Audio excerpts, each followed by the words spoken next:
นางอนัตตาวิปัสสนาภาวนาหาหันยอดธรรมอนัตตา2 ชั่วโมงเต็มก่อนนี้นางปฏิบัติกุกรรมในเขาพร้อมกันไว้สาเยตนา3 เจ้าก่อนพุทธังที่พุทธาเจ้านั้นผู้เจมีเฮาคาไว้คาออกสาธุธรรมังที่ธรรมานาตาเจ้านั้นผู้เจมีเฮาคาไว้คาออกสังฆังยาริยาแปดเจ้านั้นผู้เจมีเฮาคาไว้คาออกต่อสืบกาเฮาติเลยดูคันธาเปิงดีพระตราสังขากรอิมาหังอัตตาภาวังพุทธัสสะปาริจาสามิกาติอันธาพาเปิงพี่แยมในดูตันพุทธาสาวเฮาออกอิมาหังอัตตาภาวังธรรมัสสะ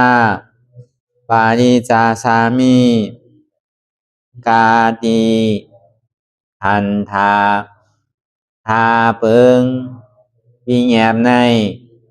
ดูตันธรรมะสาวเฮาออกอิมาหังอัตตาภาวังสังคัสสะปาริจาสามิกาติอันธาทาเปิงพี่แยมในดูตันอาริยสังขาสาวเฮาออกต่อสิกว่าเฮาก็อ่อนกันเนาะผู้หลวงที่ปุญญาก็ปันโตอริยเจ้ากุเจ้าก่อนอริยเจ้ากุเจ้าค่ะในยามเมื่อไหร่ก็ดีอันข้าวอ่ำหูเสเลตั้งกามลงสามเปิงไหลวนพิษไหลลาพิษไหลเหตุพินมาเจอนานแค่นดอปดปล่อยวางความบันขาวเขาอย่าให้เป็นอันตรายลงอันเหตุตามาโผนิปานันสกันติคโนมโนกัมมังวสีกัมมังกายกัมมังแสมมุเรวนพิศลาปิตัวเอปิพิมาติอาริยะเจ้าภูเจ้าสวรรค์พ้นความเมตินเมษายนำกองการนั้นขินนิยามในจึงข้าวก็บินเสียสมมาเขาปวุนทีวิสิตาธรรมะตังโดอาริยะเจ้าเขาภูเจ้าสวรรค์พ้นความเมตินเมษายนำกองการนั้นขินนิยามในจึงสังวาเจ้าเขาภูเจ้าภูบายอกิเขาภูก็ภูโกนแสมมุเรวนพิศลาปิตัวเอปิพิมาติตนตัวสาวตั้งหลังนั่นในสังพยามโยนั่นในสังในก็ภูสังเป็นอันตรายเหตุมรรคผลนิพพานเจ้าไหวใส่ให้ทัศนานสีภาวตระปันยาได้เป็นอันตรายให้จำมาผลนิพพานตอนนี้กว่าวันตามเมื่อตาเฮจงกันอาหันทุกข้าทุกข้าเป็นอนัตตาเยาเดียวอนัตตาตาเปอัตตาที่วิจิกิสาเกลียสานั่นเลยมดสิ่งเก่งหายกว่าในภาวะสัตว์ในอังแผงมันคือเลยห้าไหวผลยันห้าขามปุยนิพพานก็เย็นขันภัยสกรรมหลวยตาเนาะสาธุในก็เป็นคำขึ้นวันทน3เรียนเฮาที่ได้อ่อนกันอย่างตั้งเข้าสู่นิพพานเป็นข้าวยาม6 โมงค่ำต่อถึง8 โมงในข้าวตั้ง2 ชั่วโมงก็อันสืบอันนั่งกว่า3 ชั่วโมง4 ชั่วโมงอันนี้ก็สืบกว่าวงหมายมันได้ก็2 ชั่วโมง2 นาทีเพราะนั่งเหลือกว่านี่ก็เป็นน้ำแมทในก็เป็นตอนการเตียนเฮาเตียนให้มาซับแรงลายไว้วางใสนั่งเลยเฮาปกติถอดถอนกิเลสออกหมดสุดเสียงไรนั่นยอกกามิวเนี่ยก็เฮาหยาเนี่ยมันหาย อันนี้อันยาเนี่ยมันเป็นอะไรเนี่ยเพราะมันยาเนี่ยมันหายเนี่ยเป็นย่อกากิเลสสาวก็วันนั้นอันเฮาไม่ให้การตลานั่นฐานเฮาดีหูหันกิเลสสารวันนั้นพอเบื่ออันเฮาอยู่พออยู่เฮิรนอยู่ที่ไรเสมว่าพอเฮาไม่ให้การตลาเนี่ยเฮาเป็นคากิเลสสารก็เบอร์สังหนึ่งรอภาคอะไรพอมีนำบอกอะไรนำพอมีลุงมีหลานมีปีมีน้องมีเจอมีเคยนำบอกอะไรนำท้องมันขุนเมืองนั่นขุนเมืองเนี่ยพอมีเงินเย้าในใครมีอ่านหนาพอมีอ่านหนาเย้าในก็ใครมีรับซึกน้ำใครมีปิ่งยาเย้าก็ใครควักวานควักเมืองตีกว้างดีใหญ่ตามเงินสุดมาในใครเป็นก็เลี้ยวแกอุบโลกกำผาเนี่ยกระถามด้วยหรอกคุณก็ไรก็มันใครเป็นคุณโลกอุบโลกกำผารอผ้ากวนเฮาธรรมดาในก็มันก็มีเมื่อเย้าเมื่อสุดเมื่อเสียงบอกเมื่อหนังน้ำปังหลายผลตกมาอ่านโฮปีน้ำปังหลายล้วนผังมันมีนะอื่นเอาดีกว่ารอผ้าในพอดีคือมันสุดนี่มันสุดอีกบอกเพราะวันนั้นเฮาว่าเปิงแตกมันเนี่ยเมื่อเฮาอยู่ก็เหลียวก็แค้นอยู่เมื่อเฮาไปเตะหน้าหอจอเฮิรนเมื่อเฮาไปมีลูกมีเมย์ได้ก็มีเสืออยู่ซื้อบ่เมเฮาเลี้ยงซื้อเฮาก็กินกว่าไรนั่นก็ด้วยกับพอเฮาเตะหน้าหอจอเฮิรนมาเนี่ยมันใจเป็นก้อเหลียวเป็นสองก้อน่ะพอตีข้านพอเฮ็ดเคยเปิ้นพอข้านก็เปิ้นตีช่างเฮานั่นพอก็เฮ็ดไปเปิ้นนี่พอเฮาข้านนี่ก็เปิ้นก็มันเสือกมีก้นข้านนั่นว่าในอยู่ที่ไรก็ให้มันเสือกแล้วก็วันนั้นพอเตะหน้าหอจอเฮิรนมาเนี่ยที่ได้ใกล้เมื่ออยู่ห้างกล้วยได้ใครนอนซื้อใครกินซื้อใครลูกซื้อก็ไรพอเมป้องท่าหลานได้ก็กำไว้หนังเก่าอึบเขาหนังเก่าเวลาพอเตะหน้าหอจอเฮิรนมาได้เหมือนไรแค่การที่ได้ใกล้แค่การที่ได้หาพอเบอร์นั้นล้อผ้าเนี่ยมันสำคัญตัวตอนมานั่นพอเขาเตะหน้าหอจอเฮิรนก็นำมากขึ้นก็เปิดทางหนักก็เปิดโหลดไรเงินโหลดไรเฮ็ดไปบางนี่ดีเป็นสองมาในเป็นต่อซ่าเพราะมันไรเหมือนใจมากก็ใจมันดีใจลำใจกำเป็นต่อซ่าใจลำใจกำสามมาเนี่ยครับเป็นมอห้าการเจ้าเก่าเฮ็ดอยู่เมื่อเลี้ยวเนี่ยสองมันพี่ดำมันถูกห้าอันเฮ็ดอยู่เนี่ยผมหัวโหลดไรเงินก็เย้าโหลดไรกินไรวางไรนุงไรไว้ไรอยู่ไรเศร้าไรขี่ไรขับไรกว่าไรเละทางไรเฮ็ดไรกว่าอีกนึงเนี่ยพอวันนั้นเนี่ยลองเฮ็ดป้ายมังมีดีเบนนั่นเนี่ยก็เฮ็ดโดยลองมอห้าตัวเจ้าก็เฮ็ดอันว่านั่นมันพิชินาพิธามั่มหัวโดยไรเงินก็เย้าอะไรมันไรเงินง่ายเนี่ยก็มันก็เครื่องปองการตาดีเฮ็ดนั่นมันเป็นทุ่งจางธรรมละของโลกโลกะหมาหน้าที่ที่เนี่ยก็ในป้อมหมอเฮ็ดไม้ทำมีหมาหน้าเอาหมอเฮ็ดหมอหาเอาหมอหาเงินหาคำนู้เป็นเกาหาเสียงรู้เนี่ยอันนี้มีหมาหน้าพอดีว่าเต่งเงามันก็มันเกิดกิเลสเนี่ยมันนำขึ้นเก็บซิมนำขึ้นนั่นพอดีว่าเนี่ยก็มันมี3 ตอนหนังเก่าพวกนั้นในหลวงโลกการหลวงเนี่ยตอน1 ตอน 2 ตอน 3ปัทมาย่อยตุติยาย่อยตติยาย่อยเมื่อกับอายุเฮาตั้งแต่หูความมาต่อถึง20หาเนี่ยมันเป็นข้าวยำอันเฮาโหลเฮ็ดเอาปิญญาตั้งหมอตั้งหูโหลเลยเฮ็ดเอาโหลเลยศึกษานั่นน่ะในข้าวยำในสุดท้ายเลยเฮามีลูกมีหลานเนี่ยก็เฮาก็ส่งไว้เฮ็ดดีเฮ็ดลายเฮ็ดไปหมอไปหูก็เป็นเจ้าสั่งเจ้าจ้างเนี่ยก็ไก่เฮ็ดปริยัติแต่สั่งเฮ็ดปฏิวัตินี่ก็เป็นลองตั้งเฮ็ดหนังเก่าใจว่ามาปฏิวัติแน่มันใจว่าเฮ็ดได้ใจหนังเก่ามันก็มาเฮ็ดหัวหนังเก่าตั้งแต่อันเฮาความต่อถึง20หาเนี่ยมันเฮาเป็นปฐมะในตอนหนึ่งก็ใน2มาในตุติยาย่อยเอาตั้งแต่อาสา26ต่อถึง50เนี่ย มันเป็นข้าวยามหรือในเตะหน้าหอจอเฮิรนหรือเอาลูกเอาเมียอันจ้ามีลูกมีเมียพอเราเอาปีญาตั้งหูตั้งหมอมาใจอันเท่าไรทำไรเห็นมันตีแล้วมาใจมาสั่งมาสอนกว่าในข้าวตังอายุ6 ต่อถึง 50เนี่ยแต่พอเป็นเจ้าสังฆะเป็นพวนหมอดิกหมอไล่เห็นปริยัตินั่นในสังปฏิวัตินั่นในเกาะที่ได้เอาตั้งหู้เจ้าเก่าเนี่ยได้มาสั่งมาสอนเอาว่าตั้งนอกเลยสั่งตั้งในเลยสั่งนั่นก็ในถึงดีตาที่ยาหย่อยมาในอาสา50 ต่อถึง 75เนี่ยมันโดยเหตุส่วนตัวเจ้าเก่าเมื่อไปทำมาหงเงาปึ้งมันนั่นตั้งแต่เท่าความต่อถึงเศร้าหาเนี่ยเป็นอัตตาหิตะคนตาเห็นหูเอาลองปิญญาตั้งหมอตั้งหูก็ในตอน2มาในตุติยาหย่อยในห้องปาราหิตะคนตาก้นตั้งน้ำส่วนตั้งน้ำคนตาเจอเคยปีน้องคนตาลูกลางนางเมเฮาซะเนี่ยมันเป็นข้าวยามตีโดยเหตุปุนตาปาราหิตะในปองตาคุณตาก้นส่วนน้ำก็ในป่วน50ขึ้นเหนือถึง75มาเย้าในซึ้งในที่ไรเฮ็ดอัตตาหิตาก็เพื่ออันเฮาไรเฮ็ดมาตั้งปึกตั้งโบตั้งเสียงนั่นเฮาใจของเก่าเฮากินของเก่าเหมือนอย่างเฮาไรว่าเกิดมามังมีดีเป็นไรสังซะไหนก็เพื่อเฮาไรอันใจของเก่าอันเฮาไรเฮ็ดไว้อาจองวันหลังเมื่อพระวาจารย์หลังปางก่อนมาเลยสัง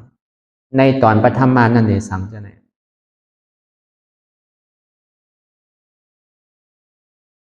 กำในตาดิยาหย่อยมาใน50 ต่อถึง 70หาในหลวเฮ็ดปุญส่วนตัวนำว่ะลองต่างเสื้อต่างลองในเหตุวิกาไว้เป็นเรื่องใหญ่ว่ะมันมีเมื่อเย้าเมื่อสุดเมื่อเสียงเหตุบอกว่านั่นสองว่าการนี่มันตั้นเหตุบอกนะเพราะเหตุการตั้งดีตั้งถอดตั้งแมทใช่ไหมพอดีว่านอนวัดนอนว่าเนี่ยใช่ไหมอาซาเขาไปเจรีเตอร์ไปไทเมื่อ60-70 กว่าเมื่อเลยเนี่ยอันนั้นมันกาดกว่านะอีเตอาซา50 กว่ามันพอหนกคือเฮ็ดแล้วนะเขาว่าลองตาหน้าในก็อะไรก็มีกันกูก็น้ำก็เกะตามแห้งตัวเจ้าเก่าที่มีไว้ลองตาหน้าได้ก็ยุ่มว่ามันมีกันกูก็ตาหน้าว่าเนี่ยแสดงว่ามีเงินมีคำเนาะเขาโหมจอมเนี่ยก็เป็นตาหน้าหนังเก่าเขาบอกนี่เปิ้นต่อโซนเฮเปิ้นเพราะอะไรมีตาหน้าซ้อมเขาเนี่ยก็เป็นตาหน้าหนังเก่าเป็นว่าจีกุศลหนังเก่ามันนอกกุศลอันว่านั่นโหมซ้อมอันเป็นไรหลุได้ตั้นนี่ก็เป็นมันนอกกุศลก็ในกายกุศลในตัวเขามีเงินมีคำมีสังก็กะเขาได้มาซอยหวาซอยแห้งนี่ก็เป็นกายกุศลหนังเก่าอยู่ลายในกู้สวนว่าได้เขาก็เฮ็ดมาดังเดียนเขาหูความมาเหมือนอย่างปอดออกโค้งเขาได้ก็หาดีว่ามันมีอาการกู้สวนว่าได้มีไผ่หมอนี่มันมีพอเหมือนอย่างศีลธรรมปอคือว่าวุ่นซุ่มเขาในมาเตะที่เมืองพวงในตั้งแต่มันเจ้าเป็นเจ้าสั่งสมันนี้มันเจ้าว่าอ่อนศรัทธาเขาเทศสั่งมาต่อถึงพ่อย่าเมื่อเหลียวไหนยุ่มยำมาพี่น้องเมืองพวงเขาเป็นเงามันไหนก็ไล่ดูไล่ต้านมาในตั้งแต่มันเจ้าเรียกเอาลูกอันนั้นได้กู้ส่วนเนี่ยดีว่าเฮ็ดเฮ็ดนานของเขาเหมือนจุ่มเมโคเขาไล่เฮ็ดวิชาคนตั้งนำอ่านโหหมื่นโหเฮงโหหมื่นโหแสนมันเนาะอันนี้กู้ส่วนได้หาดีว่ามันมีการกู้ส่วนตั้งหลีเนี่ยเขาก็เฮ็ดมาพดโคนเนี่ยแต่ว่ามันทนได้เหมือนใจนั่นก็นำวันนำก็เบื่อว่าในปอดอกพวกเขาเนี่ยก็กำนำของบนซ้ำทรงดูทรงตั้นเป็นป้อยดูป้อยตามกล้วยกาคือต้องไว้ปึงหนึ่งว่าป้อยการดูการตั้นนั่นเนี่ยอย่าไปเอาอาซักเป็นตายอันนี้เนี่ยมันสิ่งที่เป็นกู้โสเตเมื่อนั่งเอาว่าตั้งเมืองพวงคูว่าปอเขามาอ่อนโหเนี่ยมันเจ้ากอมคือเฮ็ดโลกเมียวนั่นแต่คือเล่งที่อาซักรอดเป็นอะไรว่าก็ห้อมกันยึดอาซักใส่เปิ้นมันเจ้ากอมเจอรู้พอดีเอาใจเปิ้นตายพอดีเลี้ยงเราเลี้ยงยาเนี่ยมันเจ้ากล่อมเจอว่ามันเจ้าท่าว่าเสียอันอ่อนเฮ็ดลังตั้งกู้โสตั้งหลีตาหน้าได้กล่อมเดี๋ยวเสียกูว่าในปอหลอกโค้งเฮาเนี่ยคือเสียงลื่นลังนะรู้ลื่นลังกว่าถึงเมืองลงคำผาหลายวันหลายเมืองอันเปิ่นพูดซักในมีน่ะดีได้ว่ายุ่มย้ำว่าปีนอกตั้งออกตั้งโต๊ะตั้งห้องตั้งซ่านนั่นพูดซักในมีดีน่ะจองว่าการกู้โสว่าในเฮาห้าในอะไรเฮ็ดกันมากบ่ก็ ด้วยการมันเมียหรือเสกู้โสนั่นเป็นสังหลักเป็นสินศีลาเมียหรือกู้โสนั่นเฮาหลู่เฮาต้านอยู่ปากปอกหมื่นปอกเหงปอกแสนปอกก่อมตานเฮากำสินหนึ่งปอกสินในมันซ้ำเมียหรือเสียอันเท่าไรหลู่ได้ต้านเอาตั้งแต่สิน5สิน8อย่าไปว่าสินต่างเจอต่างลองเตอสินนำก็นำหลอกลายแค่เพราะมันคือกรรมในก็เมียโจ้สังว่าสินนั่นเขาว่าเป็นเจ้าสั่งเป็นเจ้าจ้างก็เหมือนกันเขาว่าเขามีศีล2 ปาก27ว่ากลางคืนมันลักกินข้าวลักกินเหล้าแต่มันมีศีลอีกนั่นต้องศีล5เขาย่ำกรรมไรน่ะเขาก็มันก็เป็นกูเจ้ากูป้าหนังเก่าเขาว่าไก่หันหนังเก่าเขาอย่าไปกาดทางใหญ่ว่านั่นเขามีศีล2 ปาก27แหละวัยวันมาเขาย่ำเยื่นเขาย่ำเยื่นเขายังรักกินข้าวคำอยู่เลยสังจะไหนรักกินเหล้ากินยาวจะไหนรักมีสาวมีเมี่ยวจะไหนก็พิษหนังเก่านะมันมีศีลคอยเอาตอนหนังศีล5นี่ย่ำมีน่ะก็เบอร์นั้นน่ะอย่าไปกาดตัวจอมว่าเจ้าจ้างเขาเนี่ยมันมีศีล2 ปาก27เจ้าสั่งเขาเนี่ยมันมีศีล10ก็กวางเต้มีอยู่ปากปลาย8ปากปลายศีลเจ้าสั่งแต่เหมือนหนังพอศีลเขาในแต่ก็มีพอเอาศีลเอาทำในว่าเป็นอ่อนกันอาเล่กันนอนวัดนอนว่านั่นน่ะเนาะเอาศีล8ในนั่นน่ะศีล8เนี่ยเขาว่าในข้อที่3เนี่ยมีผัวมีเมียเนาะเขาปล่อยภาวังมีไว้ตั้งเฮือเนี่ยว่าอาเพียมาจาริยานั่นปองว่าเขามีผัวมีเมียของในศีล5ตั้งแต่เมาตัวใจเปิ้นตายแล้วเขาโคของเปิ้นมีผัวมีเมียอยู่ในอาเพียมาจาริยาผู้สาวาตามว่ากำ8 กำเหรียญสุรามิริยมัจจปมามกินเหล้าเมายาในวิการะโภชนากินข้าวไปลาไปคำเมียวอันเกี้ยวไปก่อมกินไรอย่าไปว่าเขาแต่มาก่อมไรเขามุ่นก่อมไรนมอันเป็นน้ำได้ก่อนมันเป็นน้ำไปห้องป่าหน้าได้ไรอย่างนั้นเขาเพราะเป็นเมียวเกี้ยวในกินก็พิษกันเดียวมีศีล8นะเพราะเป็นวนเจ้าสั่งแค่นให้ก็กินก็พิษกันเดียวมันมีศีลเนี่ยก็เบอร์นั้นศีลนั้นวันเนี่ยก็พอมาทัดสั่งตัวเนี่ยคือมันไรศีล5เนี่ยก็หาดีว่ามันมีคนเขาพอมันอยู่ในศีล5อะไรได้มันเป็นซึกเป็นเสริมมันมีวานเก่าเมืองเก่ามันมีทองมันโดมีกากซอกอะไรเฮือนเขาพอเบอร์ก้นเขาเนี่ยมันมีศีล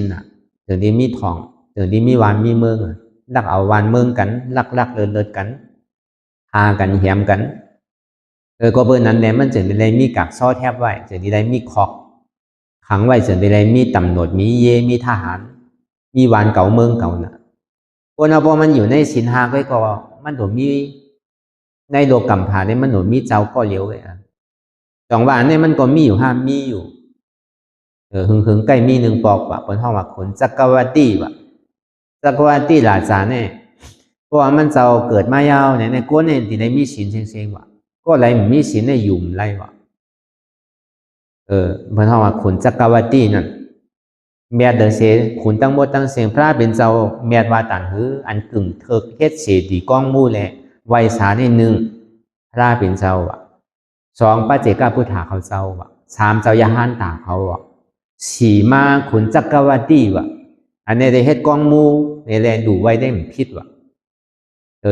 เป็นขุนก็เป็นขุนแมทนั่นน่ะคุณเต็กเตียงเบิ้นนั่นน่ะเฮาว่าศีลก็นำตอนพรดีมันได้ก็หาดีว่ามันมีลองศีลอันเฮากันอะไรกันนอนวัดนอนวานอนซองนั่นในก็มื้อนั้นนั่นเฮาก็เฮ็ดมีศีลก้อยการมีศีลในก็เฮาก็สร้างโดเลยทิ้งโตทิ้งศพทิ้งใจนั่นเก่ามันจะเฮากันนอนวัดนอนซองนี่อุบกาวากาเป็นอุบลองก้าลองขายอุบเมื่อเรื่องหนุ่มเรื่องสางจังได๋อุบลองก้นโหจะในก็พี่เดานะมันไรหนังเก่าเพราะเฮ็ดนั่นก็ศีลก็ตกหนังเก่าลองตั้งอุบตั้งลาตั้งสาในก็อันไหนที่ไรทิ้งนั่นน่ะแต่นี้มีศีลวิการะโภชนะเกี่ยวกิน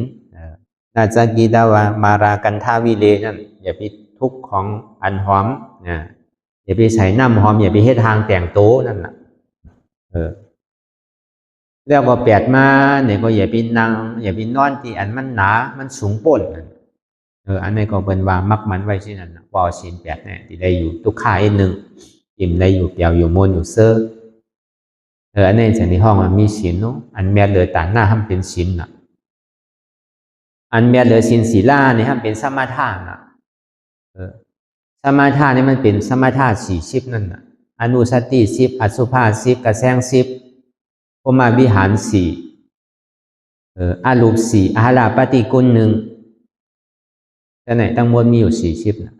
อุโทก็เป็นสมถะอรหัมก็เป็นสมถะเทวดานุสติเนี่ยก็เป็นสมถะนังเก่าบนคุกจะไล่เทวดานั่นนี่ก็เป็นสมถะนังเก่านะแต่เฮ็ดให้เข้าใจนี้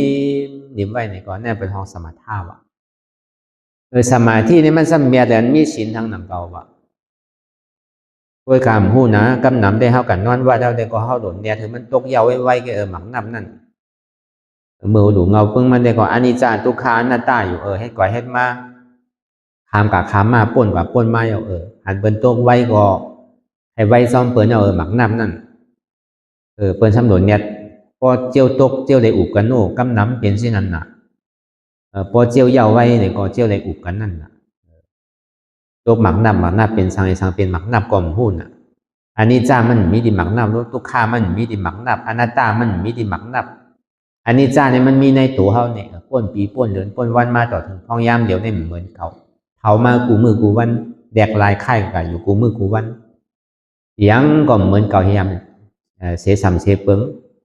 มันกึ้มเฮียเนี่ยเสื้ออันนั้นนะห้องอันนี้จ้านี่มันใจว่ามีดิหมักนับทุกข้านั่นดูจงมันมีอยู่ฮะดิหมักนับมันมีดิหมักนับนั่นบางปอกเป็นเอาหมักนับไม่เฮ็ดเนี่ยบางปอกเอาหมักนับคำเฮ็ดเนี่ยที่ไหนก็มีเอาหมักนับเงินเฮ็ดเนี่ยหมักนับหักเฮ็ดเนี่ยที่ไหนก็มี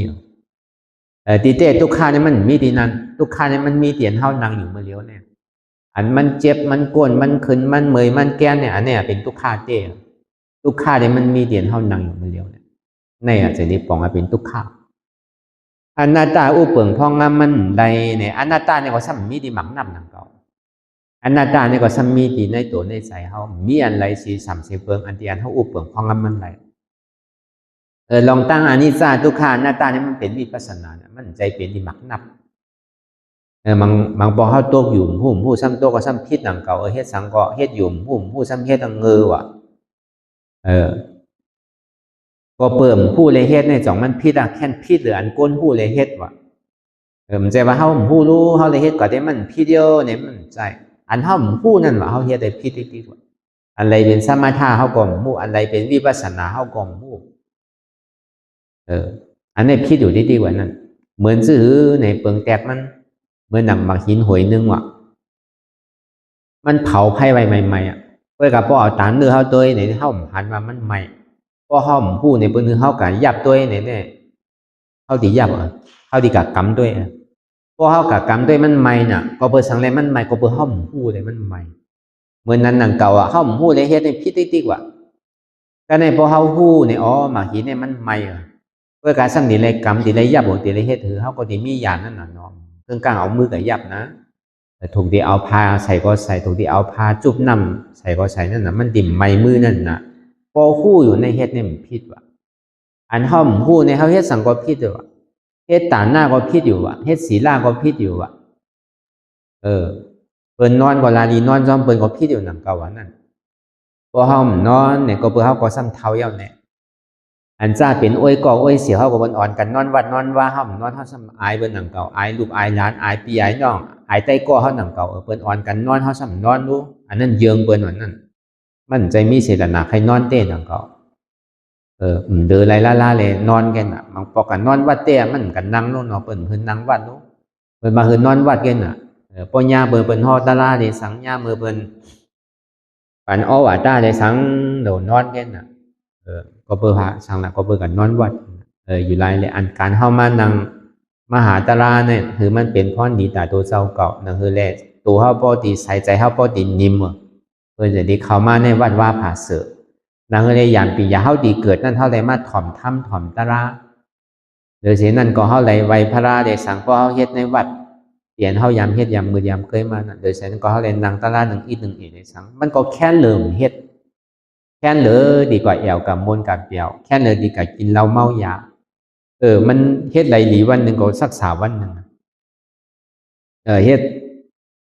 ตาหน้าเลยสัง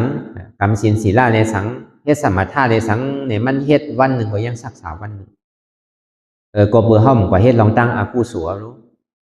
ลีได้มันใจหนังกับลีก็การมันไปลีเต้มันไปอ่อนเฮาป่นลองตั้งทุกข้าเลยเต้มันเป็นเมียวอันเยืองกันไงมันหุ่มผู้ว่าอันใดเป็นตาหน้าศีลาสมถะเต้อันใดเฮ็ดพี่เฮ็ดถูกเฮากลมปองใจแรงใจเต้เมื่อหนังเปิ้นว่าดูว่าต้านว่าตาหน้าว่าใช่ไหมอันเฮายามดูยามต้านมาเนี่ยบางปอกป้อคือมันเป็นกู้โสเต้เนี่ยป้อเฮาดีหลูดีด้านนั่นเฮาอย่าไปเอาอาซากใจเปิ้นตายในดีเลยเปิ้นอันเป็นขายจอมกาจอมสังคมมีปานเลื่อนนั่นก็อันโตป้อเป็นไรเนี่ยเฮาอย่าไปเหียมอันตัวใจเปิ้นตายเนี่ยมันจะดีเป็นกู้โสว่ะของพระเป็นเจ้าก็ป้อว่าไว้เอาหนาในศีลเนี่ยอย่าไปเอาตัวใจเปิ้นตายเนี่ยเนาะอย่าไปลักเอาโคของเปิ้นเนี่ยเนาะศีลที่2นั่น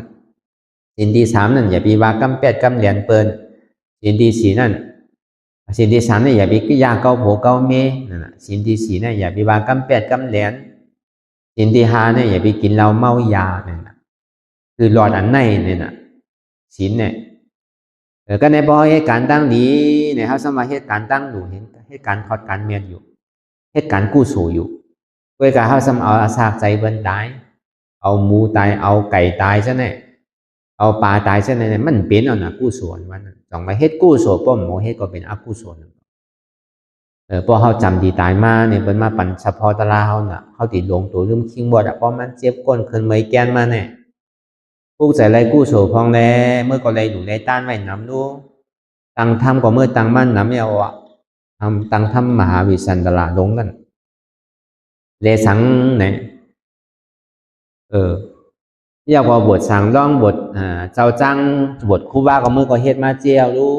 เมื่อกับคุกใจแลนนั่นการกู้โสตั้งดีก็เฮ็ดไว้นำก็ในเมื่อเฮาบทเจ้าสั่งเจ้าจังนั่นบทสั่งร้องนั่นเลยสังเมื่อเฮาตังทำวิสันตลานั่นเลยสังเฮาซ้ำแหมหมูแหมไก่แหมหมูแหมเป็ดแหมไก่เช่นนั้นเฮาซ้ำเลี้ยงกู3 แสนเปิ้งยาก็เลี้ยงเราก็เลี้ยงยาเมากำก็เลี้ยงหมดซะแน่พระเป็นเจ้าซ้ำหามเฮาซ้ำเฮ็ดอยู่แน่ก็ในบ่จำเมื่อเฮาตีตายมาเนี่ยอันจ้าเป็นผีเป็ดผีไก่ผีโวผีไก่ผีหมูจังนั้นสิมาตื่นเฮาก็เปิดเมื่อหลูเมื่อต้านเนี่ยก็บ่ได้ตายว่ะเพราะเมื่อหลูต้านก็เก่าตายว่ะนั่นน่ะบ่ท้องเจ้ากรรมนายเวรนั่นก็เพื่อหังละเฮาก็เฮ็ดไว้กรรมเดียวน่ะเพิ่นฮ้องว่าอากุโสกรรมว่ะกรรมมันว่านั่นเวรนั่นว่าเฮาซ้ำดีไรคำว่ะอันเฮาว่ามาเหมือนเจ้าติตะกาเขามักจือหมายเสียงว่าดูพันเจ้ากรรมในเวรนั่นอันนี้ก็เฮาสิซับแรงอีกนึงกรรมมันว่านั่นก็เพื่อเฮาเลยเฮ็ดอากุโสกรรมไว้ว่ะเฮาเฮ็ดอันไรไว้ก็เฮาสิได้คำอันนั้นพอเฮาเฮ็ดกรรมให้ไว้กรรมดีนี่ก็เฮาสิได้คำพอเฮาเฮ็ดลองตั้งหนีไว้นี่เฮาสิได้จำจังว่าเจ้ากรรมมันว่านั่นป้อมมือจำเฮาดีตายมาในเฮาเลยเฮ็ดตั้งมึกตั้งเรื่องสังไว้เมื่อเฮาหลู่เฮาต้านเฮาซ้ำกับคุกใจรายการหลู่การต้านเลยซะแน่อันจะเป็นผีเป็ดผีไก่ผีโวผีไก่อันเฮาเลยเอาอาซากใจเพิ่นตายเช่นนั้นเขาสิมาตื้อเฮาหอมปันเฮากว่าแหละก็เพื่อเฮาหลู่เฮาต้านนี่แหละเขาบ่ได้ตายย้อนเฮาบางก็ได้ซ้ำเพิ่นตายก่อนตั้งเฮาอันจ้าเป็นอ้อยก่อกันได้สังอันจ้าเฮาผิดบ้างมากินมาหลืมนั่นได้สังเพิ่นซ้ำยาเก้าโผเก้าเมกันพิษบ่กันแหมกันตายได้สังพอยาเก้าโผเก้าเมกันบ่พิษกันมีซุมีศาสนานั่นมันซ้ำดีลงตั้งหลายลงนาลายมันดีหันเขาขึ้นมดๆวันนั้นพอเมิ่มหลู่เราเมิ่มเลี้ยงเราเฮาเมิ่มเลี้ยงยาเฮาก็ติ่มเมาว่ะพอเฮาเมาเฮาก็ติ่มได้ยาเก้ากันแบบผู้มีเนี่ยก็เปิ้เมื่อเลี้ยงนั่นแหละเฮาก็บ่ได้เมาได้ยาเนี่ยเท่ากันเนี่ยก็เปิดอาเปียดแน่เขาซ้ำดีมาว่าเขานำเก่าวันนั้นถึงว่าเขาเป็นพีอยู่ก็เปิดเขาไรเลี้ยงดูเขาวันนั้นที่ไหนก็จังมีวันนี้มันมีเต้เลยจังมาลาดนั่นน่ะมันดีกลัวเพราะฉะนั้นการตั้งดีอันเขาวันนั้นป้อมหมอเจนจาดีเดียเลยเฮ็ดจอมพิงจอมทุงใครนาไรตาเนี่ยมันดีพอเฮ็ดก็จะเหิมเป็นกู้โศกดูตานเจอคือเขาพอไรตานต้นมันจะดีกึ่งตานนั้นเขาดูเขาตันอันเท่าซ้ำดูตันตนมันเท่าซ้ำดีไรต่างเสื่อนว่านั่นมันกึ่งตันเท่าหลุยอีเด้อ เฮากันเหตุการณ์หามาหมองปองในเฮาดีบวชสั่งร่องบวชเจ้าสั่งเจ้าจ้างเขาเนี่ยจู้เงินมาอ่านโหปีมันอ่านโห10ปีมันโนก็ในพอเฮาหัวเดี๋ยวเอาเขาเมื่ออยู่ในวันในว่า3 วัน 7 วันบ่ทาเขาน่ะตราเป็นสังคมฮู้ได้จิ้มตัวอายาศาสตร์ตราพระเป็นเจ้าอันนี้ก็ซ้ำดีเข้าใจหนังเก่าการตั้งดีการตั้งด่วนเฮาว่าป้อมหมอดูก็เหมือนหนังเมียงเมาบินเขาไฟว่ะเหมือนหนังพูดแล้วว่าพูดเขาก็จมลงที่ว่านั่นก็คงจะได้กู้โชอันเท่าไรดูในต้านไว้บทสั่งร้องในสังบทเจ้าจ้างเจ้าสั่งเขานั่นในสังตั้งทำมหาวิสันตลาหลงนั่นในสังทำได้มันดีก็ถอมเข้าใจแต่กล้วยกะพอมันใครกินเปี่ยวกินมวนสัตวายใหญ่ตายย้อนเฮาก้นไรเมาไรวาไรหย่องย้อนเฮาถึงตีเขาป้อไรย่าไรเก้ากันนาเคลื่อนป้อยุงกว่าป้อแตกกว่าในสังถึงตีป้อไรลู่ไรตายกว่าในสังในเป็นอากุศลในสิ่งนั้นเฮาตีไรขำสิ่งก็เปิดสังป้อเฮาเฮ็ดก็เปิ้นเป็นป้อเฮาดูก็เปิ้นตายป้อเฮาดูก็เปิ้นเมาเปิ้นหย่องอันนี้ก็จังเป็นสิ่งนั้นว่ะจองมือหนังป้อเฮาดูวิหารการจ้องดูศาลาดังๆใหญ่ๆเช่นในก็มือนั้นหนังเก่าอย่าไปใครนาว่ะเพราะว่าเฮาหลู่ย่อเนี่ยเฮายังงานถึงเจ้าพระราตราสังขะยังงานถึงศาสนาพุทธะคำพระเป็นเจ้าคือพอเฮิงเพิ่งใส่กว่าตั้งนานนั้นพอหลู่ที่ไหนในจังนี้เป็นกู้โซว่ะใช่ว่าเฮาหลู่ว่าที่ไหนมันเป็นที่อยู่ที่นอนเฮารู้หมังวัดหมังว่าในวิหารการช่องนั่นเตียนเขาอยู่เขานอนนั่นเขาทำใส่ชื่อเขาไว้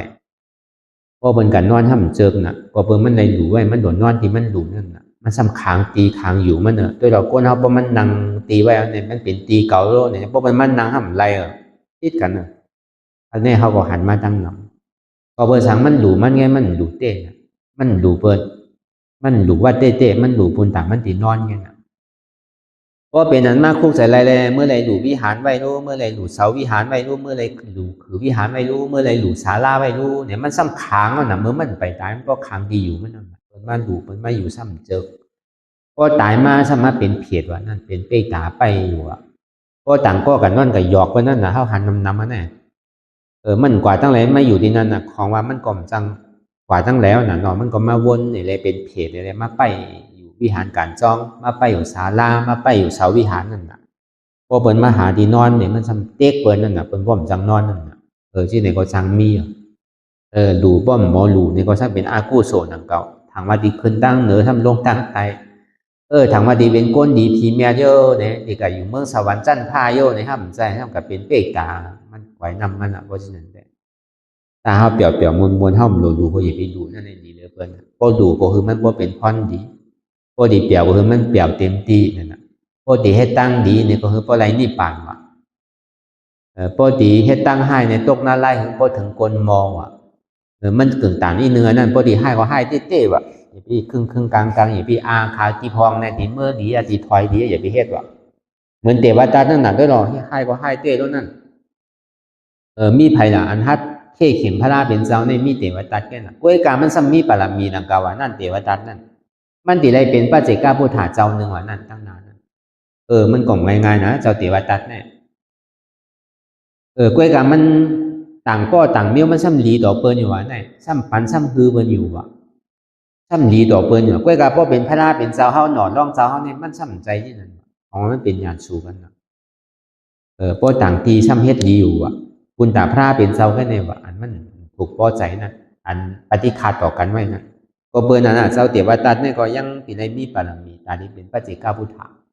ไหว้เสพระอริยเมตไตรเอาปรินิพพานกว่าเย้าในศาสนามันเจ้าสุดเย้านี่ก็เทวตาเนี่ยมันดิขึ้นมาพอมาขึ้นมาก็มาจ้างตาลายขอเป็นพระเจก้าพุทธากว่าเพราะเบอร์บารมีมันเต็มไว้เอาสองอสังไขยไปแชนกัมพาเนี่ยทางอีกหนึ่งได้ตอนนั้นเทวตาเนี่ยเป็นใกล้ว้าวนะเมื่อเนี่ยเป็นเทวตาเนี่ยพอดีมาวนตัวอันว่านั่นเทวตาเนี่ยมือมันให้ก็ให้เต้ก็ในพระเป็นเจ้าเขาในเป็นพระไม่ยอมปรินิพพานเนี่ยมันจังกะให้ต่อไปก็ไม่มันมีตัวยันสูนั่นมันจังกว่าให้ต่อพระสูตั้งนานเนี่ยมันมีทีเรียกว่ามันเป็นก้อนแถมสร้างบารมีที่ถือบารมีพระเป็นเจ้าก็จะมาเขานั่นเต็มดีมันดีไรเฮ็ดสิ่งนั้นน่ะอย่าไปอาคากีพอง เฮ็ดหยังก็เฮ็ดให้มันถึงตีถึงตั้งว่านอนหงายบ่หันต้องฟ้าว่าลำหน้ามือถึงซ้ายว่าบ่ดีเฮ็ดดีบ่ไหลนิพพานว่าบ่ดีเฮ็ดเมืองเนี่ยคือบ่ตกคนมอนาลายว่าตกอยู่ในมหาเวจีไว้ต่อถึงเมื่อเดียวเทวทัตเปิ้นก็ใกล้เอามาฮอมาลันให้กันก็กับพรเดียมันมีก็มีทั้งนำหนังเก่ามันแต่ว่าพรจ้ามันอันนึงอันเดียวก็มันสำสิได้เป็นพระลานเล็กหนังเก่านั้นที่ได้ตรัสรู้เป็นสัมมาสัมพุทธะสูตรหนึ่งหนังเก่านั้นก็กับมันจังสั่งจังสอนโอนดังนำมันเป็นปัจเจกพุทธะเนี่ยเป็นพระลานเล็กจังเหมือนหนังพระลานใหญ่เฮามันใจอันนี้เฮาว่าลองตั้งอันเฮามีศีลนั่นนี่ก็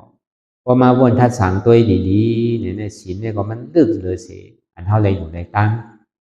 ต้องมาพอเฮาหลู่เฮาตั้งนั่นนี่ก็เฮาหลววนทัดสังดีๆเฮาหลวเอาอันการอันเฮายกยองดูเหมือนเฮาบวชเจ้าสังได้สังบวชสมณีได้สัง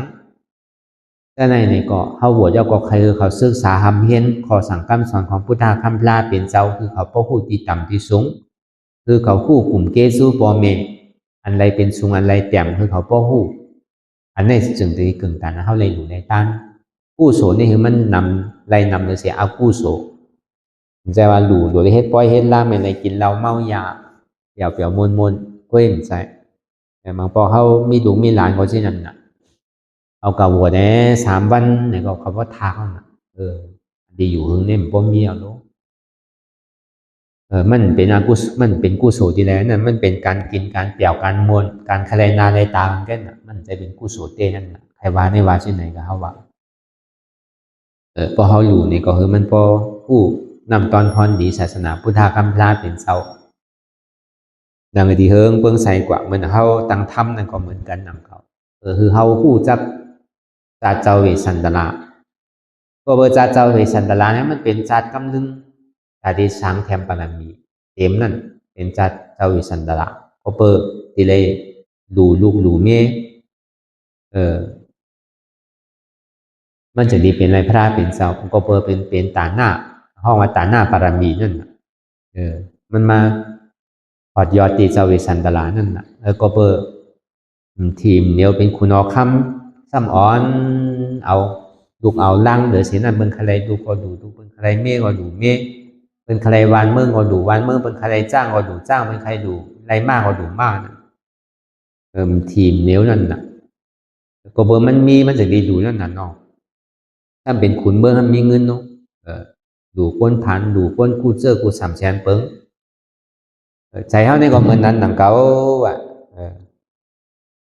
อย่าไปเก็บซิมหอมไว้ดีๆว่ะก็การมีการดูเพราะพันนี่ก็มันดีดูหนังเก่าเนาะเขาก็อย่าไปดูหึงเพราะพันหนังเก่าดูก็ลงมาดูหนังเก่า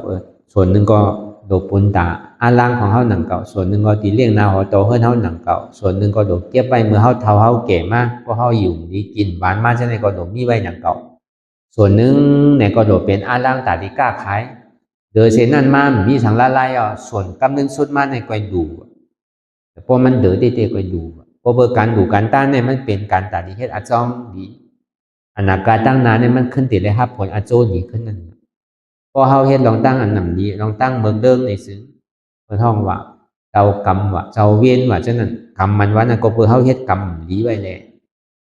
มันจังมายามาเก่าเฮาจังมันดีจากเฮาจังปอมาในกรรมมานี่มีกันว่านั่นเพราะเลยเฮ็ดสังไว้ลองดีนั่นมันดีเกิดขึ้นมา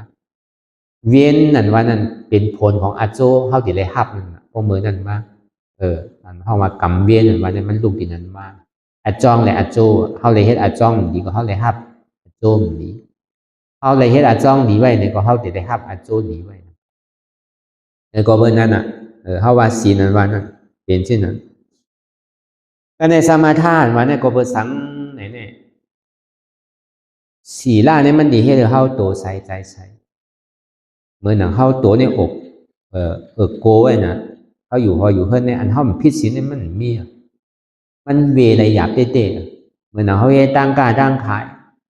เมื่อหนังเฮาอยู่พออยู่เพิ่นจังได๋พอยุ่งนำมาเฮาบ่ดอกก็หาซื้อยุ่งมาว่าไตหึงตายเอาน่ะพอหนูนำมาเฮาบ่ดอกก็ซื้อยาคือหนูกินตายเอาน่ะอันเฮามีไร่มีสวนมีนาจังได๋อันเฮามีพักอันเฮาเฮ็ดสวนเฮ็ดนาจังได๋ก็เฮาดอกเมื่อฉีดยาหั้นบ่ตายเอาน่ะแต่มันติรอดปานนาที่บาดาลนี่รอดยาว สองว่าพอเขาเป็นกวนเขามาเอาศีลเอาธรรมเนี่ยเขาอยู่เฮิรนเนี่ยมันพวกใครรอดศีลทานเนี่ยสองมาที่หน้าตาหน้าในก็เหมือนนั้นนั่นเก่าเขากับหันต่างเสื้อต่างรองหังพักเยืนนั่งเขียวที่มันอยู่จ้อมตาจ้อมตั้งอยู่จ้อมไห้จ้อมสวนเป็นเท่ากับวิทย์มาห้อมในย้อนเป็นก็บอกว่าลักนั่นเก่าอาที่หน้าตาหน้าในก็รอดยาวการเมสุมีสาจาระนี่ก็เหมือนนั้นนั่นก็เพราะเขากับหันนันทางลีหางงามเพราะเขาเจือกใส่ไม้ยาวห้อมดันออกซบเสตานี่ก็จังพี่แล้วนะมูสาวาดาเนี่ยการนั้นเปลี่ยนเหรียญนี่ก็แค่หลอดหยาบเอาเพราะเฮ็ดลองตั้งการตั้งขายในตาดินร้อนในหลอดหยาบสุรามิระยามัจจาพม่านี่ก็เหมือนนั้นนั่นก็ห้อมกินเขาซ้ำขายเขาซ้ำพี่อยู่นั่นเก่าเขาซ้ำมีส่วนอยู่นั่นเก่าลูกสองว่ามันหลอดหยาบนะเพราะเขาเป็นก้นหอกก้นเฮิร์นเนี่ยพอยังตื่นคิดหาเด้งใส่ต้องใส่ใส่อยู่เนี่ยแต่ดีรอดชิ้นนี่รอดหยาบนะสองว่าพอเขาปล่อยภาว่างก็เปลือมันเป็นกูองตัวเขามันจนปวดเขาใส่นั่นก็เบอร์นั้นความใจในเป็นห้องว่าซอกเตะซอกเตะจองว่าใช่ไหมเปิดมาเอาซอกเตะชิ้นใช่ไหมบอกว่าเขามาล่างปอดสุกสีตัวใจเขาอ่ะเหมือนเขามาเหตุการณ์ตลาอยู่พ้องยามมือเดียวก็เหมือนกันอันนี้เขามาปอดตัวปอดใจสมาวาจาสมากรรมันตาสมาอาชีวะในสามตัวเนี่ยสมากรรมสมาวาจาเขาเหมือนใจดีเลยจังกับเป็ดกับเลี้ยนไทยเขาด้วยเนี่ยก็เปิดเขามีลองตั้งกับเป็ดกับเลี้ยนไทยก็เปิดหังเนี่ยอันเขาเป็ดเขาเลี้ยนเนี่ยก็เปิดเขาโดดเฮ็ดตั้งกล้าตั้งขายเขาโดดเฮ็ดลองตั้งปลูกซ้อมมันจะดีเป็ดเลี้ยนอันนี้เขาซ้ำจังกับเฮ็ดจืดลูกก็ถึงจริงกับข้าวยามมันมาเนี่ยก็ถึงขี่นั่งเขาเลยนั่งถึงขี่นอนเขาเลยนอนถึงขี่กินเขาเลยกินแล้วลูกเขาเหมือนจังที่เอากำลังเขาในการเปลี่ยนไผ่เอาน่ะอันนี้ก็สมาวาจาอันนั้นว่านั่นสมากรรมันตาห้อมโลกเหตุการณ์ให้การสนการหน้าห้อมโลกเหตุการณ์กล้าการขายเอาน่ะพอเขามาที่วัดเขามาจ้างตื้อกับดาราเนี่ยจะมีห้องว่าสมากรรมันตาการเรียนเฮ็ดในก็มันเมียนวันได้4 ปอกไป2 ชั่วโมงเนี่ยได้เป็นการเอาน่ะสมาชีวะในการเลี้ยงอาศักใส่ใจเขาในก็ตาดีเลี้ยงอาศักใส่ใจเขาในก็ห้อมโลกหาจอมไห้จอมสวนจอมหน้าห้อมโลกหาจอมกาจอมเดียวเอามันมีวะเอาเวซ่าบรรดูบรรต้านวะเอาเจ้าตาหน้าบรรดูบรรต้านมามีสังก็กินนั่นกว่าอยู่กินเปิดหรืออยู่ก็เหมือนใจว่าอยู่ว่าได้กินมีขิงมีข้าวเหมือนใจเนี่ยเพราะเขาอยู่หออยู่เฮิร์นเนี่ยเหมือนใจที่นั้นเขาเคยกินแล้วเขาก็หาซื้อเขาเคยกินมิ้วแล้วกับเขาก็หาในการเนี่ยจังหวะตานมันติดหลอดอะไรสัมมาอาชีวะมาเนี่ยมันปนหลอดมันเป็นมิสาอาชีวะมิสาวาจาตั้งร้านนั่นก็พิษมิสากรรมันตาการนั้นเฮ็ดอยู่ก็พิษมิสาอาชีวะการเลี้ยงอาศักใส่ใจนั่นก็พิษจังหวะเพราะเขาอยู่เฮิร์นเนี่ยมันโกมันเป็นผุนมันมีอยู่ยาอยู่ยักน้ำอันนี้พอมาซอกเตะที่ว่าดีซองได้มาจ้างที่กำตรายในปองว่าเขามาปอดสุกสีตัวเขาใส่ใจเขาใส่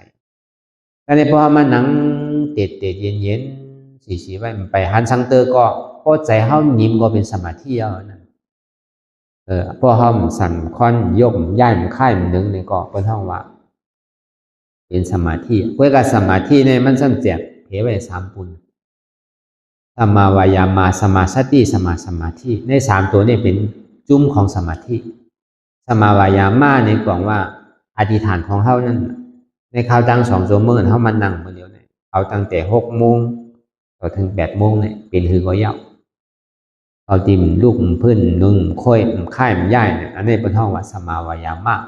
สมาสติเนี่ยเพราะว่ากลุ่มกาวนตั้งหลังปองตั้งนากำปอยาวนกับกาวากาเป็นวันเดียวนี่ก็มาให้การตลาดดูถูกที่วนกับกาวากาเป็นคือตื่นหู้โตไว้อยู่เสียว่าเขาเหตุการณ์นั้นไรเนี่ยก็คือเขาเข้าใจปองเสียงแรงใจการนั้นนั่นตื่นหู้โตไว้เสียเนี่ยปองว่าสมาสติสมาธิอันว่านั้นตั้งมันอ่ำสันค่อนยกย้ายค่ายเหนือเขามันนั่งขาไก่กุดมือเดียวเนี่ยเป็นสมาธิอะไรขากวาทับขาซ้ายกอหลีขาซ้ายทับขากวากอหลีนั่งมหาปาดินกอหลีนั่งซื่อกอหลีนั่งแหละฐานมันติดมันฐานมันดีนิ่มไรนั่นเขาก็หาดอกไล่กู3 แสนเปิงมันจะดีนิ่มไรแต่จุไรมันเพียงเดียวน่ะเพราะเขามันนั่งตะลาเพราะนั่งขาไก่กุดเนี่ยเจ็บห่างก็เจ็บบอกไว้หนังเก่าก็กับเพราะมันหนิมมากกว่ามันเจ็บมันไหลสมาธิพอมันเจ็บมาเนี่ยก็เอาวิปัสสนาออกนั่นแต่ดีเต้มันเนี่ยก็มันเป็นปัญญาศิลาสมาธิแล้วลูก เมื่อหนาเฮาว่าลองศีลลองสมาธิลองปิญญามันไหลถึง3เปิงเฮาอันเมียสบ้าเมียในเฮาไหลเมืองบนตาหน้าก็เฮาก็ไหลดูในตาเฮารู้นำเกะอันเฮาไหลมารวมกันดูเขานำเขาซ้อมพักซ้อมเจ้าสังขายานขี่ยิงใจเขาที่มาเขาปังตะลานี่ก็เป็นตาหน้าเฮาอันเฮาซ้ำผมจอมนี่ก็เป็นตาหน้าหนังเขาอันเฮาไหลมาดูอีสังเสก็เย้าหยาในวันในวาเตียนเฮาตึกเฮ็ดสร้างใหม่นี่ก็เป็นกู้สัวเป็นตาหน้าเฮาคนไรเสียนั่น2มาตาหน้าที่ปรมาเต้นี่ก็อันเฮายกดูขันธาเปิ้งปัญพราตราสังขารนี่ก็อันนี้ก็เอาตัวใจเฮาหลัวนั่นแหละแค่แมดเดี๋ยวเอาเงินดูทั้งก่อนด้วยกะแมดเนี่ยเพราะมันติ่มแมดไรแน่เพราะมันติ่มซุ่มเนี่ยเพราะเฮาหลัวอย่าไปเอาปอกขึ้นนั่นอันเฮาวางมื้อเช้านะในเขาตัง2ชั่วโมงนั้นอันเฮาหลูโอ้จากโคของเงินคำเฮาหลูยาวก็ยาวทุกนั้นเต็มจังเอาปอกขึ้นเนาะเฮาหลูยาวก็ยาวอันนั้นก็ที่เอาปอกขึ้นก็เฮาก็ดิ่มฮัดมาหนังเก่าที่เฮาหลูขาดแล้วนั่นอันหลูเงินหลูคำนั่นอันเฮาหลูฐานเฮาดีกินดีอยู่ดีเศร้ากว่ากูวันในสังตาปังตะลาเฮามันดีสืบเฮิงเปิ้งใส่ศาสนาพระเป็นเจ้าดีเฮิงเปิ้งใส่กว่านั่นเลยตีนางเฮาตีเต็มทนเลยตีนอนเฮาพอดีเต็มทนเลยตีมือเฮาเตียนเฮาอยู่เฮากินเฮาส่งกันตีเต็มทนเนี่ยก็อันนี้เฮาก็อ่อนกันเฮ็ดมาอยู่ซอยกันเฮ็ดมาหลายปอกหลายขิงหลายข้าวหลายย่ำต่างตะลาก็บ่เป็นมา14ปอกเฮาน่ะเตียนเฮามาเปิดปังตะลากันแน่อันดูเมี่ยวนั่นเนี่ยได้ก็กู้วันดูเย้าก็เย้ามันก่อมเอาขึ้นก็เป็นกู้โสเย้ากล้วยกากำนำเนี่ยอันเฮาใครเอาขึ้นนั่นเฮาหลูขันธานั่นนี่ก็พึกเอาขึ้นเหมือนเฮาหลูเงินได้เลียเหมือนเฮาหลูปัจจัยในเลียขันธาหาเปิงเนี่ยมันโดมีอารางสังโน่นนั่นดูอันในซ้ำเมียเด้อกูสำแชนเปิงอันเฮาหลูขันธาเฮาดีพระราตาสังขารเนี่ยบอกว่าพอเฮาหลูเย้าเนี่ยพอมันเจ็บก้นขึ้นเมยแกนมาเนี่ยก็เฮาอย่าไปพื้นอย่าไปนึงอย่าไปไข้อย่าไปยาอย่าไปเติดตามื่นตาอย่าไปมองขิงมองข้าวมองยามมันใจหัวเฮาขาเฮามือเฮาตัวเฮาตีไรแต่นี่ก็ใจของเฮาเจ็บเนี่ยก็มันใจของเฮาหลูมันบ่ยาวอันนั้นอันนี้เนี่ยพอมันป้วนกว่าเลย2ชั่วโมงเนี่ยอันนี้ดูขาดดูเมี่ยวในชั้นดีไรหังน่ะมันดีเปิดผ้าตุนนี่ปานน่ะมันดีปีกแบบอาเปสีผมเมียนว่านั่นสัตว์เดรัจฉานเปตาอสุรกายหน้าลายเนี่ยอันนี้เมียนะพอฮัดหลูฮัดจุนเนี่ยก็เฮาเมื่อดีตั้งใจเนี่ยเฮาดีเป็นก้อนขึ้นกว่าตั้งเนื้อปอกขึ้นตั้งหลังเฮาดีเป็นอริยาพอเฮาจุนพาวางไปนิติเกาะพอเอาปอกขึ้นนิติเกาะมันหลูเต้นั่นไว้ใจคือหลูพูดขาดอีกนึงขันธาหาเปิ้งเนี่ยใจว่าหลูพูดขาดต่อถึงเป็นเดือนเป็นปีมใจรู้หลู2ชั่วโมงเลยเฮาก็พึกหาเอาลอยคุกใส่ไรที่ไหนพองเพราะเขาดีให้การตลาดเพราะเขาดีจุนพาวางมากอันนี้ก็เป็นตานหน้าวันนี้ใจบางเงินก็เกิดว่าเป็นตานหน้าด้วยการเท่าหลูขันธานี่ก็ซ้ำแค่เมียเดินเช่นเท่าหลูเงินวันนี้นี่ก็เอาในเขาเข้าใจชินศีลาเนี่ยก็เท่าว้าวน่ะโอ้โหเอาปึ้งมันเนี่ยอันเท่ามาเปิดปังตลาดเนี่ยก็เขาก็อธิษฐานเอาชิน8ชิน9ห้างไปห้างมันนั่นน่ะมีเอาน่ะชินเนี่ยเลยเช่นนั้นไหนมีตาหน้ามีศีลาเย้าเนี่ยซ้ำมีปะหนังนิ่มๆสันค่อนยกย่ายค่ายเนื้อนั่นมีเอาน่ะสมาธิถ้าในปิญญารู้ในปิญญาสมาธิที่สมาสังกัปปะตั้งหันหมันเมียนตั้งวนหมันเมียนเตียนเฮาพึกกันอยู่กูวันเนี่ยวนว่างเป็นอนัตตาว่านั้นในเป็นปิญญาน่ะเต็มทนนั่นน่ะการตั้งดีตั้งทอดตั้งเมียนเนี่ยอันถึงจิกถึงจอมถึงยอดไรเนี่ยเป็นวิปัสสนาการเรียนเข้ามาอ่อนกันให้อยู่มาเดียวเนี่ยมันเป็นจิกเป็นจอมมันเดียวการตาหน้าศีลสมาทานเนี่ยมันเป็นเคิงตาดีเฮ็ดคือจอยคือเขาประคับประคองจอยเขาลงคือเขากว่าง่ายโดมไว้หนังเก่ามันเป็นพื้นฐานของโลกกะพุทธาพระราเป็นเจ้าห้อมมาเนี่ยก็มันป้อมมีไว้แล้วว่ะฐานหน้าก็เพิ่งก็ดูศาสนาอันใดก็เป็นมีอยู่การดูการตั้งศีลอันว่านั่นใจว่าศาสนาพุทธะเขาไว้ศาสนาต่างเสื้อต่างรองเขาเป็นมีอยู่ศีลสมาธิอันว่านั่นก็อันเป็นปุ่งหน้าเขาเป็นเจ้ายาเซ่เขาอันอยู่ในเมืองอินเดีย อันเบิ่นจ้างตื้อกำอ่านโหเดือนโหปีมันนั่นจุ่มปกพวกขึ้นโหเพิ่นหนึ่งเนี่ยอันนั้นก็เป็นเฮ็ดมาอย่างว่าในโลกกำผาเนี่ยมันดึงมีไว้อะด้วยการปิ่นญาณว่านั่นพวกพระเป็นเจ้าห้อมป้องมาเนี่ยมันมีสมาธิที่สมาสังกัปปะตัวนี้เนี่ยก็เบิ่นนั้นอันเฮาเฮ็ดกันตะลาเนี่ยก็เฮาเอาปิ่นญาสมาธิที่สมาสังกัปปะอ่อนโหก็เบิ่นนั้นน่ะศีลในเนี่ยมันดีเฮ็ดให้เฮาโตใสใจใสสมาธิในมันดีเฮ็ดให้เฮาโตนิ่มใสนิ่มวิปัสสนาในมันดีเฮ็ดให้ญาณปิ่นญาเฮาเกิดตาดีตัดแปดกิเลสาลงตาดียอกกาเตียนมันยามไรเนี่ยดีเลยเอาสังตัดดีเลยเอาวิปัสสนาตัดดีเลยเอาญาณปิญญาห้องว่าอนัตตาวิจารนั่นตัดจากนี้เป้ไรจากนี้ขาดไรอันนี้พอห้อมยาเนี่ยไรมันถึงโมหายปอกยอกกากิเลสาลงเนี่ยพอห้อมยาเนี่ยถึงเป็นไรนั่นอันยามไรเนี่ยเป็นอันไหนเป็นกิเลสาเนี่ยไอ้ก็เบอร์นั้นนั่นคือเลยเฮาบ่ดีไรยายามตายยายามตายเนี่ยเป็นยายาอมตะอันนี้ถ้าเฮาเกิดเท่าเป็นตายเนี่ยเป็นอัตตาเป็นกิเลสาพวกเฮามันเกิดเท่าเป็นตายมันใครเกิดเข้าเป็นตายมันใครทุกข์ทางไหนก็เฮาหลวงปองแสงแรงใสหลวงว่างคือมันเป็นอนัตตาคือไรแต่เมื่อหนังมันมาที่โตนี่ก็มันมีตัวเก่ารู้ท่านเดชสิโอต่อไปตีนในมีอันใดล่ะที่ว่าเป็นของเก่าอันว่ามันใจตัวเก่ารู้ในอนัตตาหนึ่งสองมาในใจก็มันนั่นหนังเก่าบนตั้งหลังป่องตั้งนากำปยกรมบนสังกังบนกว่ากาวางการเบน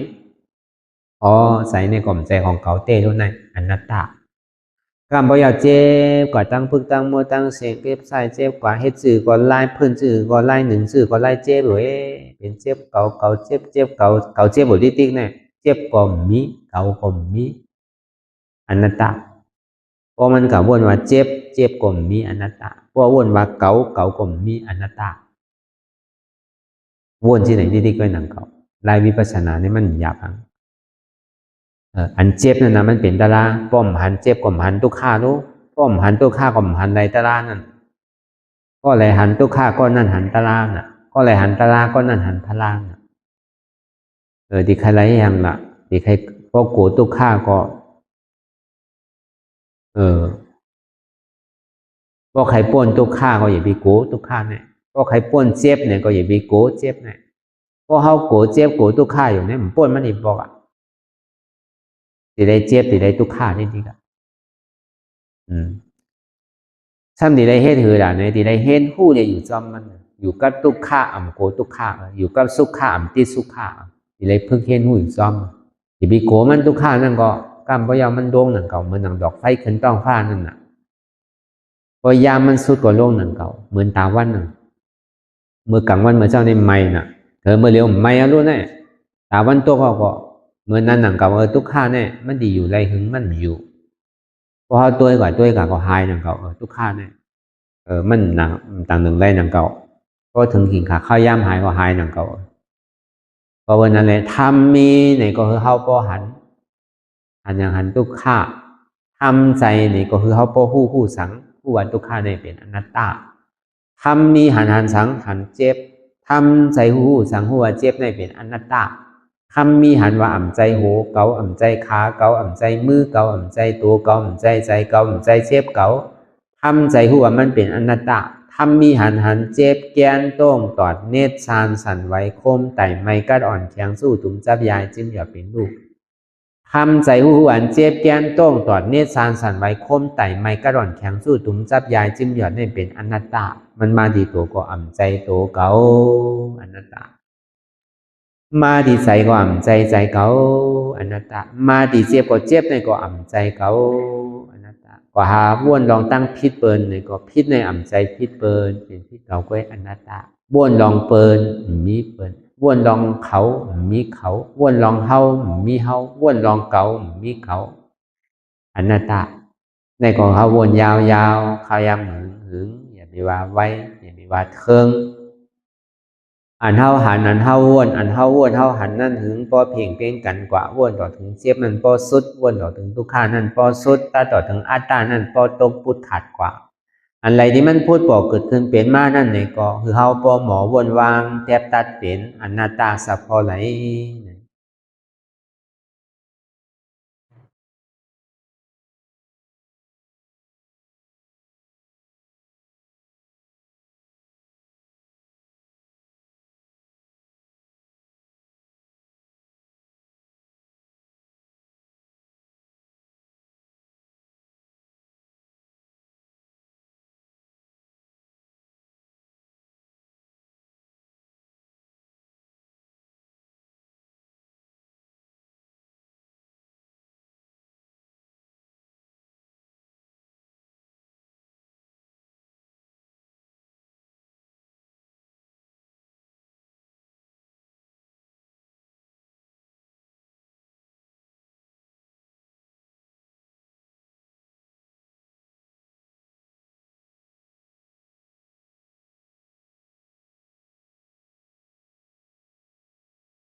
ลองตั้งอันเป็นอยู่กุเซอกุยา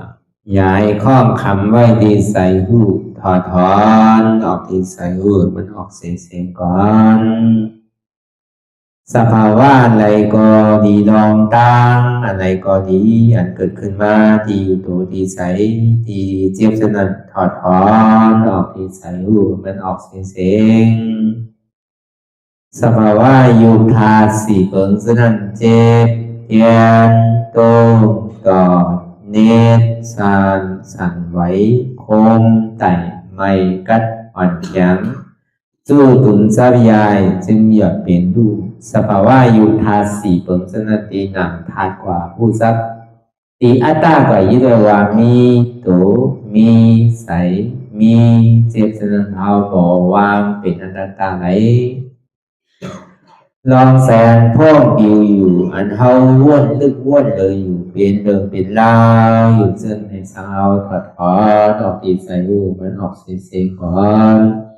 ยอมกึดยอมออกยอมลงอันเฮ็ดให้เฮายินดียินให้เสื่อมอารมณ์เสื่อมถึงใสถึงคอไว้ตีมันยืดไว้ตีมันเป็นทุกขานั้นควรปล่อยวางออกที่ใส่หูมันออกเสียงก่อนลองเสื้อเป็นทุกข้าเลยลองย้อนถึงใสหลายๆอย่างมันเกิดขึ้นมาตีตัวตีใสตีเจียบสนั่นควรวางย่อเสียงก่อนก่อยค่ายย้ายลายหนึ่งพื้น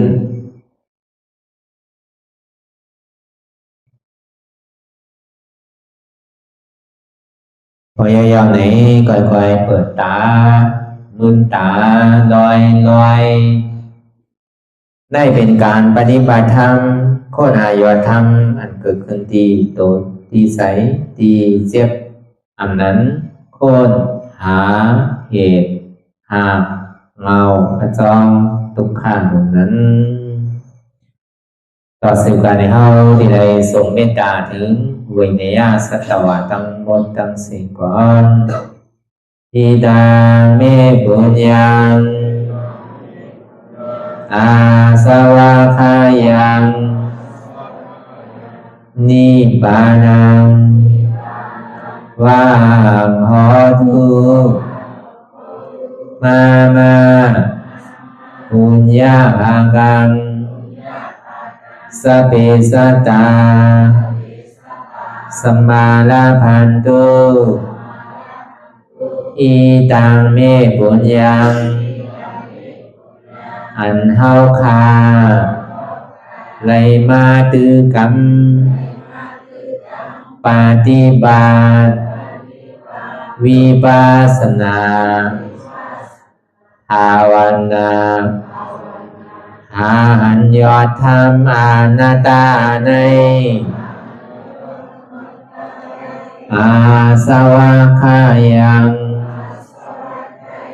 เป็นอันถาสัพตัดเปนาสวะสีเปิงเสียวแลนิพพานังตีนิพพานันขอดูให้ถึงเสกัมติคามาปุญญาภากังพรดีอันคามานาวิปัสสนาภาวนาทรงยืนปันสเปสัตตานังเอวปอเมสลาญาติกาดึนเคเจอเคได้ก็แลจากว่าสัตวาทั้งสิ่งทั้งดวงนั้นสมาลาพันตุอะไรพรดีนำกันตั้งเฮาคา ตังสิง